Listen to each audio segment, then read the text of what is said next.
요한복음이 21장까지 있는데, 네, 21장은 나중에 추가된 겁니다. 요한복음을 기록한 저자의 제자들이 나중에 추가했어요.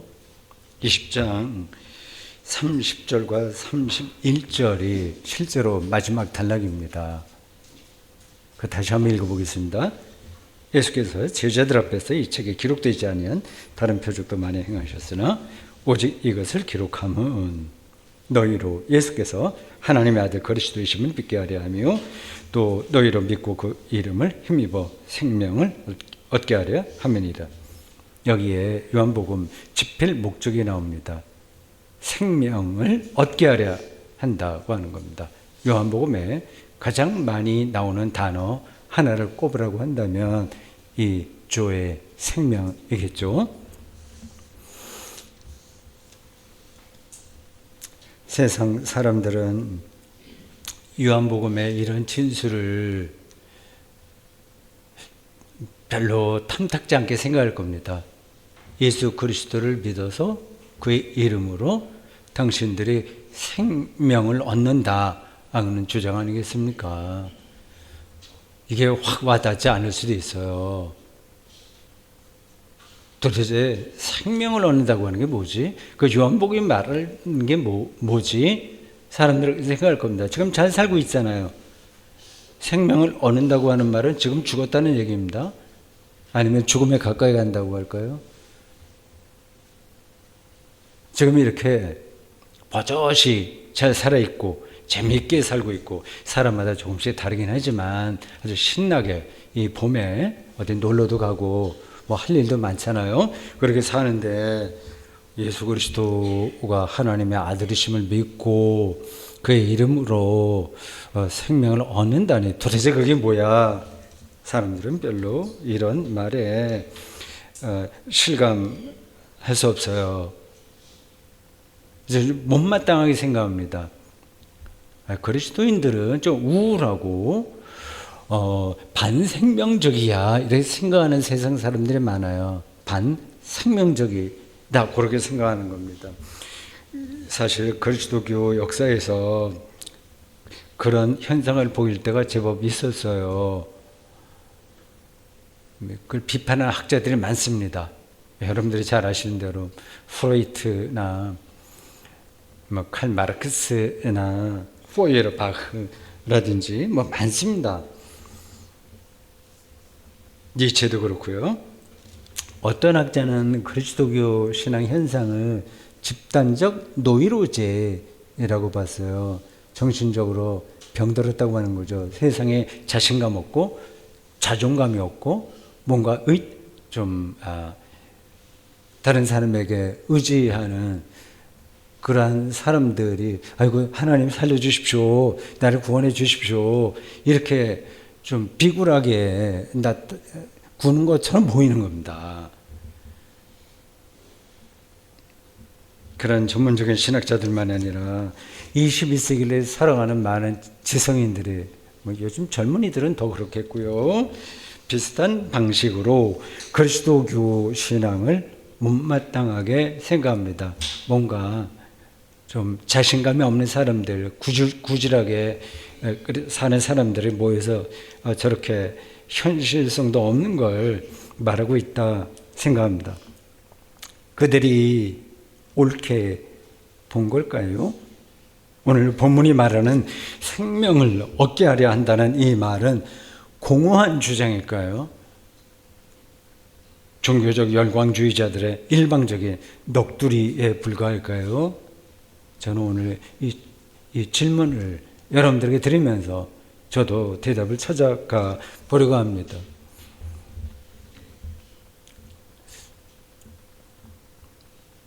여기 본문에서 요한복음이 말하는 이 생명은 당연히 뭐 잘 먹고 잘 사는 거 이거를 이야기하는 게 아닙니다.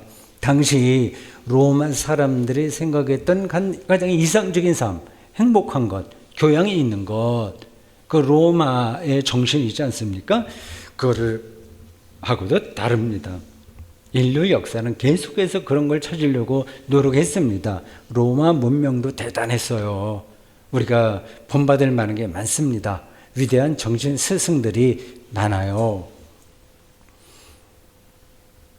경제 발전으로 지금 어느 정도는 가난을 면하게 됐죠. 의학 발전으로 질병을 또 상당한 정도로 극복하고 평균 수명도 늘어났다고 해요. 이게 생명을 얻는 거라고 생각하는 겁니다. 정치적으로도 옛날에 비해서 많이 민주화됐어요. 언론 자유가 대폭 늘어났습니다. 저의 청소년 시절에는 대통령을 이렇게 드러내놓고 비판하면 안 됐습니다. 어떤 빵집이나 다방에 가서도 쏘곤쏘곤 해야 돼요. 다른 사람에게 들리면 큰일 납니다. 언제 어떻게 될지 모르는 그런 분위기였습니다. 자연과학의 발전으로 세상살이가 많이 편안해졌죠. 집안 청소도 자동 로봇이 대신하고 설거지도 세척기가 하고요. 장애인들도 휠체어를 타고 어느 정도 이동이 자유로워졌습니다. 현대판 알라딘의 요술 램프랄, 알라딘의 요술 램프 아시죠? 그래서 누구를 불러내면 걔가 모든 걸 다 해주는 겁니다. 지인인가 누구 있어요. 그 안에서 나옵니다.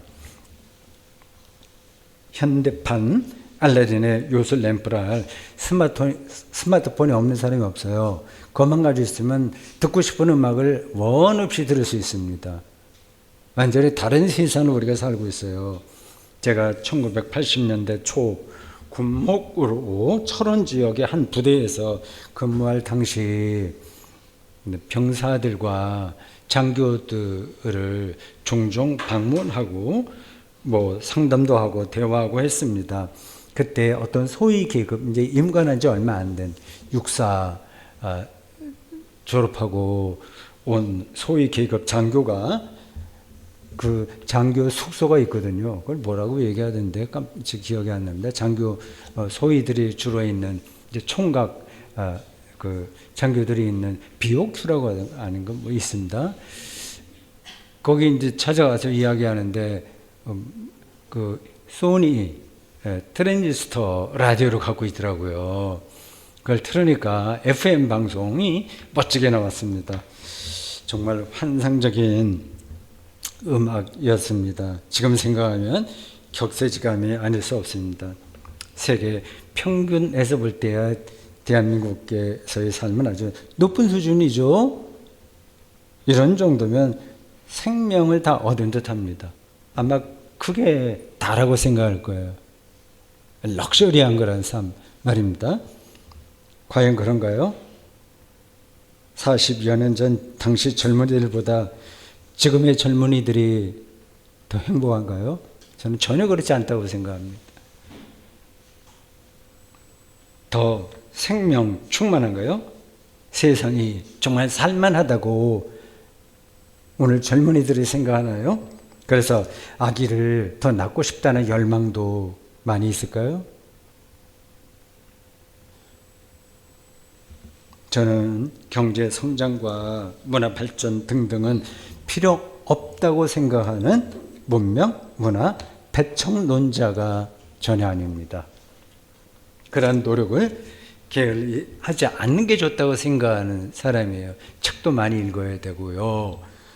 음악도 많이 듣고 해야 합니다. 작년에 우리나라 한강 작가가 노벨 문학상을 탔다는 사실은 자랑할 만합니다. 요즘 흔히 말하듯이 K문학, K 영화 등등 그게 한류로 일컬어지는 K푸드까지 그런 현상이 세계 곳곳에 자리하고 있다는 소식을 들을 때마다 가슴 뿌듯하게 납니다. 기본적으로 이런 발전은 바람직하다고 생각합니다. 그러나 그것만으로 생명을 얻었다고는 전혀 생각하지 않습니다. 조금 편리해진 것뿐이에요. 여러분들 다 동의하실 겁니다. 거의 신적인 단계로 올라서는 듯한 과학 발전과 문명의 고도화가 우리의 삶을 근본에서 풍요롭게 하지 못한다고 생각하기 때문입니다. 오히려 반대 같아요. 더 허무적입니다. 더 많은 것을 소유하고 더 많이 즐겨야 되고, 지금은 경쟁하다시피 즐기려고 하지 않습니까? 그것도 경쟁이 되어버렸어요. 조금이라도 덜 인생을 즐기면 큰일 날 것처럼 생각합니다. 그래서 더 먹어야 되고, 오히려 우리를 허무에 떨어지게 하는 게 아닐까 생각해요. 내면을 도저히 채울 수 없는 소유와 향락에 더 집착하기 때문입니다. 집착했는데 아무것도 없거든요, 사실은요. 그러니까 허무한 거죠. 그걸 채우려고 더 많은 거를 소유하고 향유하려고 합니다. 생각해 보십시오. 부와 권력을 손에 쥔 당시 로마 황제, 이 요한복음에 기록되던 90년에서 100년 어간 그때 로마 황제가 가장 행복한 사람들이었을까요? 아니면 카타콤에서 예배드리던 그 그리스도인들이었을까요? 밀리언 베스트셀러 작가가 되면 정말 행복할까요? 1만 명 모이는 교회의 담임 목사가 되면 그 영혼이 자유롭고 풍요로우실까요? 전 전혀 그렇지 않다고 생각합니다. 요한복음이 말하는 생명은 사람이 아니라 하나님이 주인인 거예요. 너무 많이 들었던 얘기죠. 우리는 생명을 선물로 받았을 뿐입니다. 하나님의 창조주이기 때문에 그렇습니다. 사도신경의 첫 문장은 이래요. 나는 전능하신 아버지 하나님 천재 창조주를 믿습니다. 이게 그리스도교 신앙의 첫 출발, 단초예요. 거기서부터 모든 것들이 시작합니다. 이런 사실을 진지하게 생각하지 않는 그리스도인들이 제법 많아요.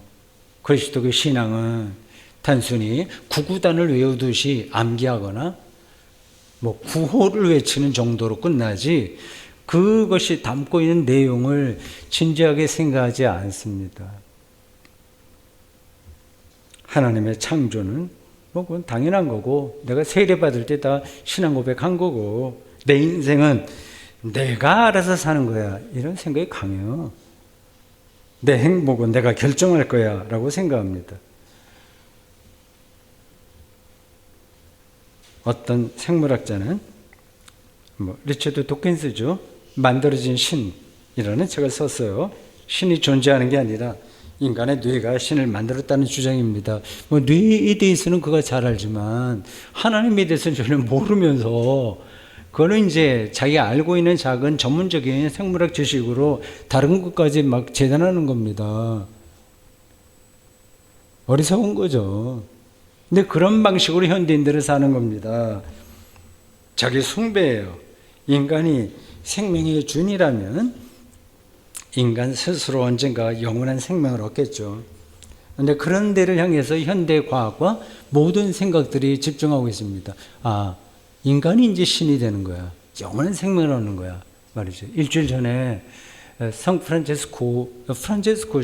교황이 죽었어요. 좋은 서민적인 교황이었습니다. 아르헨티나 출신이고요. 많은 사람들이 존경하는 그런 분이신데 88세인가에서 돌아가셨네요.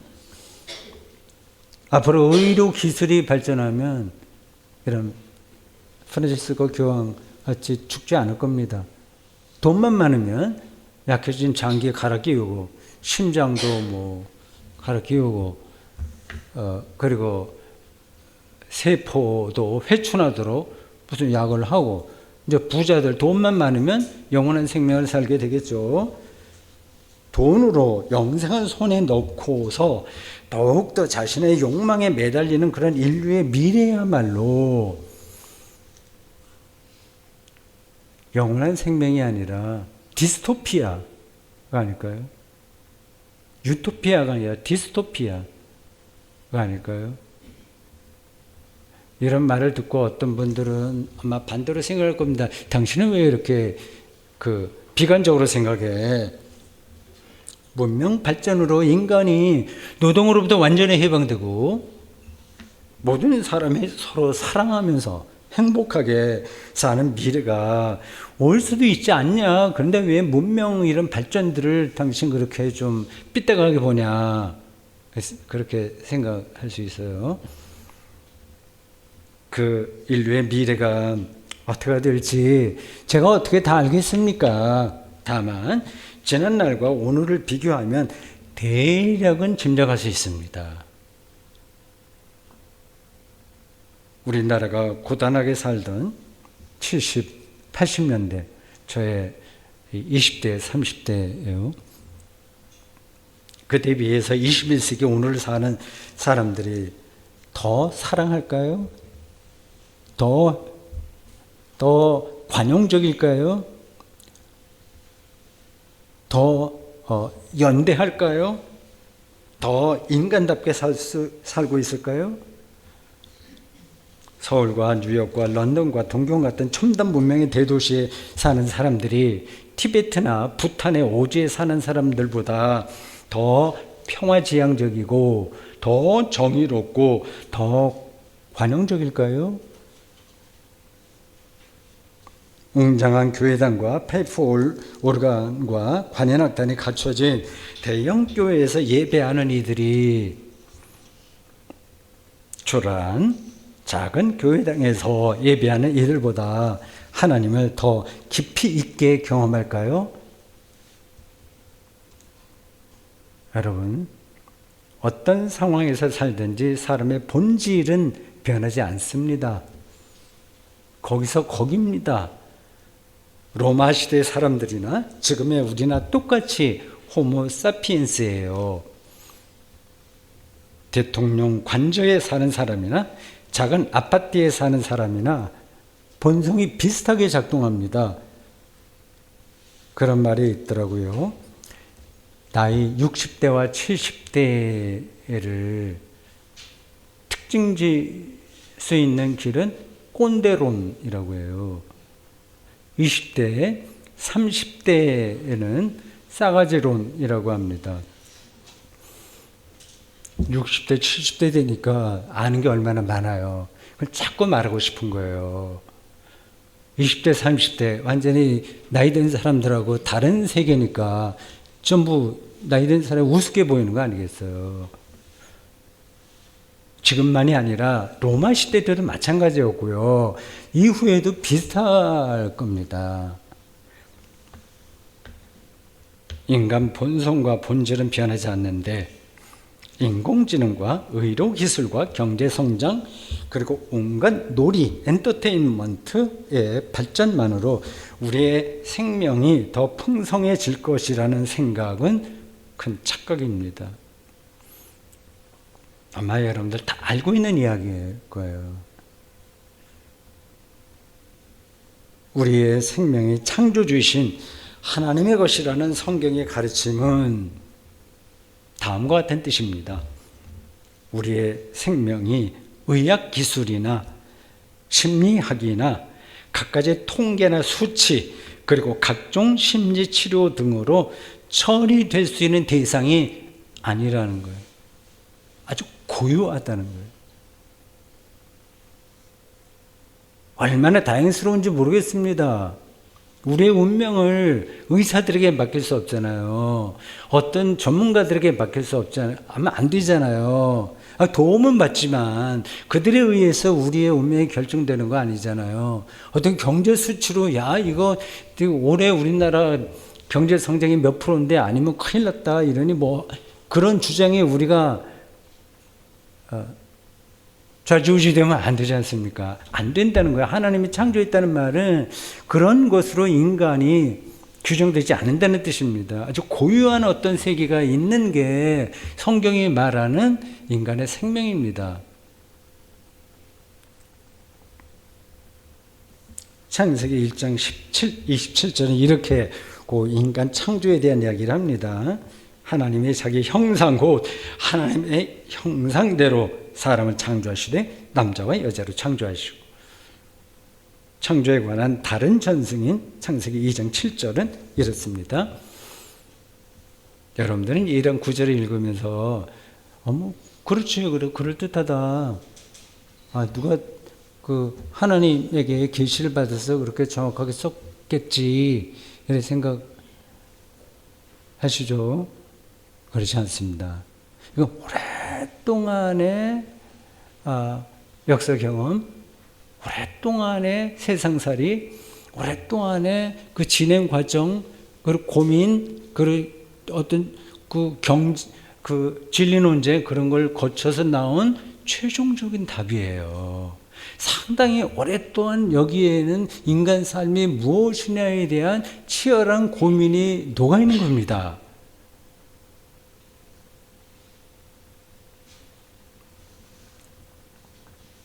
여호와 하나님이 땅의 흙으로 사람을 지으시고 생기를 그 코에 불어넣으시니 생명, 살아있는 영, 생명, 생물이 되니라. 여기서 분명한 것은 사람의 창조가 아주 특별했다는 사실입니다. 여러분과 저는 특별한 거예요. 우리가 뭐 사랑받기 위해서 태어났다는 그런 구호로서가 아니라 아주 고유한 어떤 세계가 우리에게 있는 거예요. 하나님의 형상으로 창조됐다고 하지 않습니까? 그리고 우리에게 신성이 있는 거예요. 여기서 제외되는 사람 없어요. 아무리 무식한 사람이라고 하더라도 하나님의 형상이 있는 거예요. 아무리 악한 사람이라고 하더라도 있어요. 그래서 우리가 무시하면 안 되는 거예요.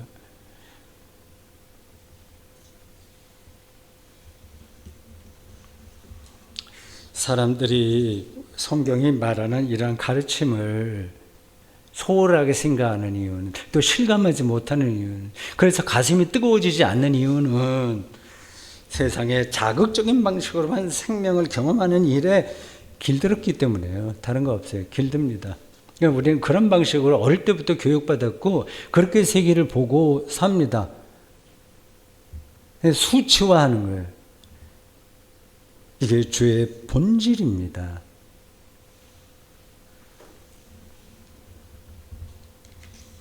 우리는 어릴 때부터 지금까지 여러 분야에서 아주 핵심적으로 얘기하면 경쟁에서 이기는 것,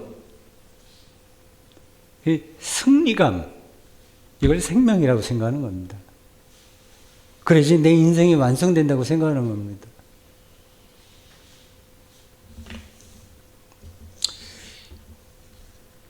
지금 세상에 돌아가는 풍경을 보면 이를 확인할 수 있습니다.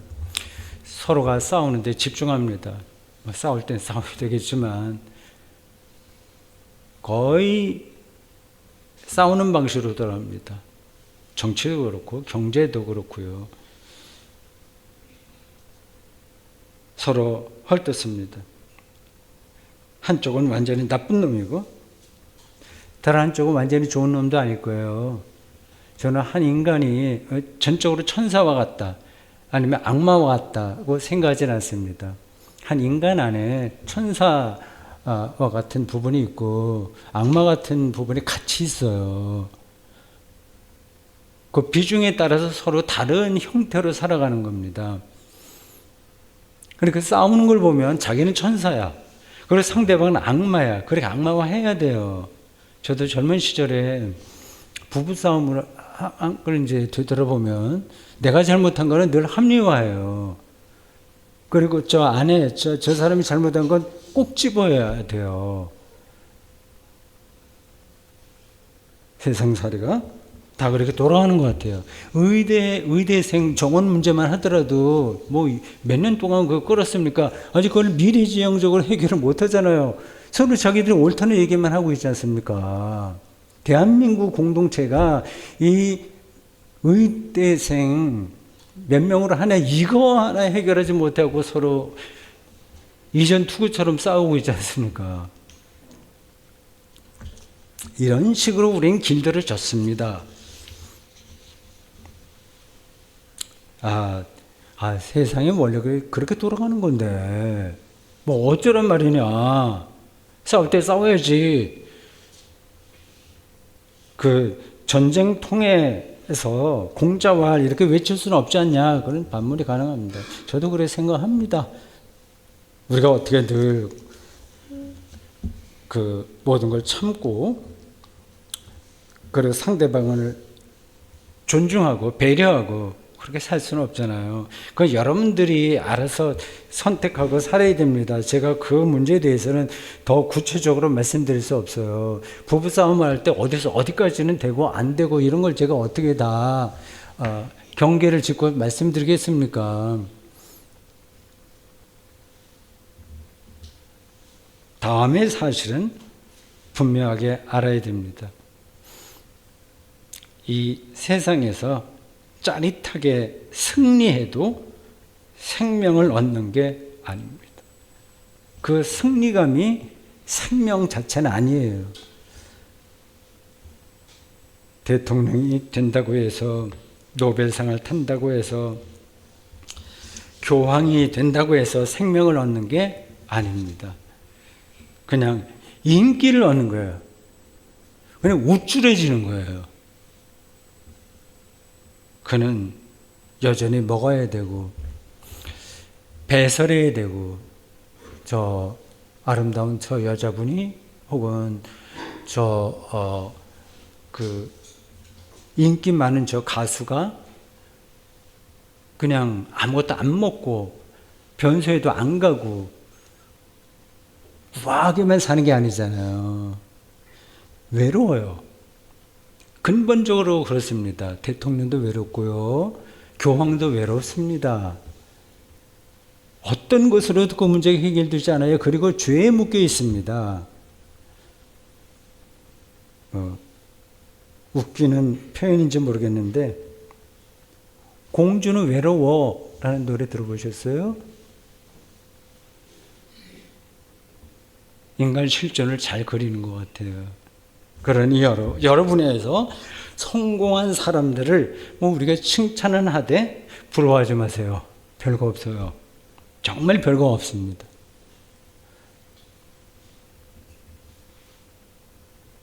성공하지 못한 사람과 차이가 없어요. 작은 부분에서는 차이가 있죠. 저 사람이 1,000만 원짜리 중고 승용차 타고 다녀? 아니면 자기 운전기사가 딸린 1억짜리 벤츠 타고 다녀? 그런 차이는 있는 거예요. 근데 근본에서는 차이가 없습니다. 앞에서 짚었듯이 오늘 설교 본문은 예수를 믿고 그의 이름을 힘입어서 생명을 얻는다고 말합니다. 그 이야기를, 요게 이제 요한복음의 집필 목적이에요. 핵심이에요. 근데 요 이야기 하기 전에 예수님의 부활 이야기가 앞에 나와요. 도마 이야기가 특이하죠. 부활의 예수께서 제자들에게 현현하셨을 때 마침 도마가 없었나 봐요. 그래서 동료 제자들에게 예수님 우리에게 나타나셔서 이걸 어떻게 믿을 수 있겠습니까? 죽어서 무덤에 묻혔는데 나 직접 그를 만져보지 않고는 믿지 못하겠다고 했습니다. 얼마 후에 예수께서 다시 제자들의 모인 자리에다 다시 현현하셨다고 그러네요. 도마에게 29절에서 이렇게 말씀하십니다. 너는 나를 본고로 믿느냐? 보지 못하고 믿는 자들은 복되도다. 그러니까 예수님의 부활을 직접 경험한 제자들이 없는 후대 그리스도인들을 대상으로 한 이런 말씀이에요. 부활은, 예수님의 부활은 단순히 죽었다가 다시 본래 생명으로 돌아온 사건이 아닙니다. 하나님께 완전히 받아들여진 사건이에요. 하나님께 완전하게 받아들여진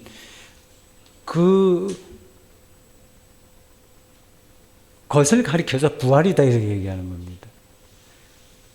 그래서 제자들은 예수께서 승천하셨다고 얘기하잖아요. 그 부활과 승천은 같은 말이에요. 근데 모양은 다르죠. 우리 머릿속에 그려진 건 부활하시고 승천했다 이렇게 되잖아요. 근데 그 의미로 보면, 근본 의미로 보면 부활은 승천이에요. 똑같은 이야기예요. 하나님께 받아들여졌다고 하는 겁니다. 그 하나님은 생명 창조자잖아요. 그러니까 생명을 얻었다는 얘기입니다. 삶을 얻었다는 거예요. 예수에게 그 일이 벌어졌기에 예수께서 부활하셨다. 잠자는 자들의 첫 열매다. 이렇게 얘기하는 겁니다. 조금 복잡하긴 하지만 그러니까 어려운 얘기는 아닙니다. 예수께서 하나님께 완전히 받아들여졌다고 하는 사실을 어떻게 알지? 그렇게 질문할 수 있습니다. 무조건 믿어야 되나? 기독교 신앙은 무조건 믿는 게 없어요. 그래서 학문이나 다른 그 어떤 것보다도 더 이성적으로 생각을 합니다. 예수께서 하나님께 받아들여져서 하나가 되었다는 사실이 제자들처럼 영혼의 눈이 뜨이면 보일 거예요. 이렇게 좋은 날에 두 사람이 길을 가면서도 어떤 사람은 새소리가 들리는데 어떤 사람이 안 들리잖아요. 이상하죠? 똑같은 현상인데. 예수 그리스도에게서 하나님의 임재, 임마누엘을 경험하는 사람이 있고 못하는 사람이 있는 거예요. 그래서 그에게서 죽음이 극복되었다는 사실에 눈을 뜨는 사람이 있고 못 뜨는 사람이 있어요.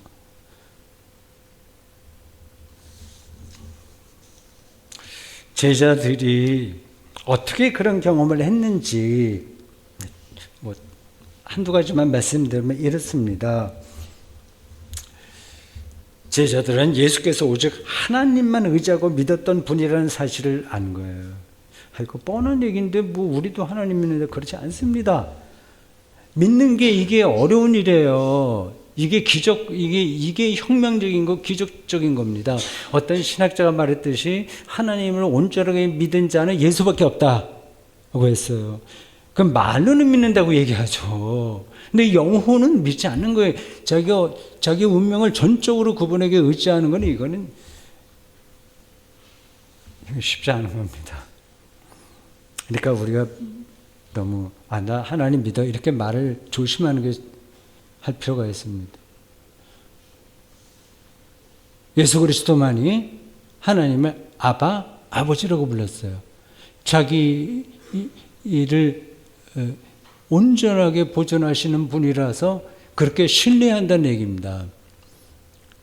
제자들은 예수에게서 그 생명의 근원을 경험한 거예요.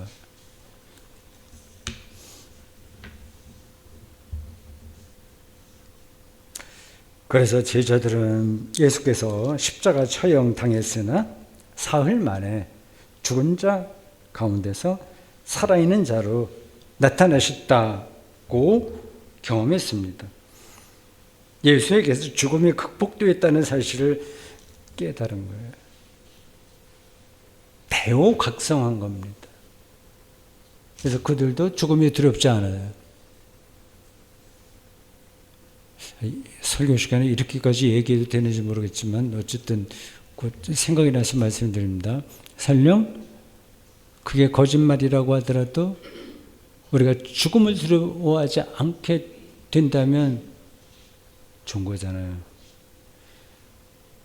계속 우리는 두려워하면서 사는데